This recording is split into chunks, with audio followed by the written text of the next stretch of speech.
Il verse goutte à goutte une potion mystérieuse dans un verre, puis y ajoute de la poudre. Après avoir bien mélangé, il verse le tout dans un moule conique. Une fois refroidi, il place le mélange dans un verre percé, y injecte un réactif chimique préparé, puis note le temps nécessaire pour que le verre se brise.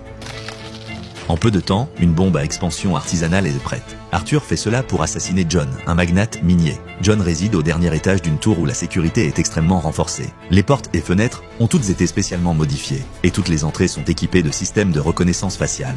Il est pratiquement impossible d'y pénétrer de l'extérieur. Mais John a un hobby particulier, il adore nager. Pour cela, il a même fait construire une piscine suspendue. Chaque jour, il nage à heure fixe pour s'entraîner, sans autoriser ses gardes du corps à l'accompagner. Cela offre à Arthur une opportunité à saisir. Arthur fait semblant de vouloir acheter l'appartement situé sous la piscine.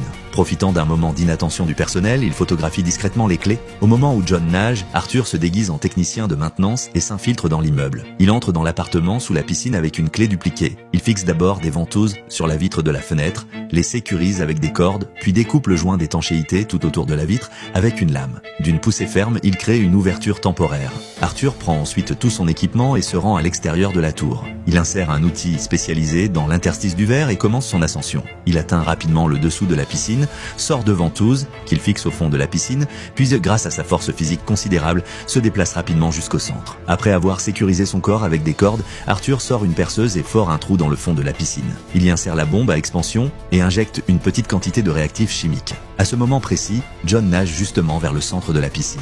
Lorsque leurs regards se croisent, le verre se brise.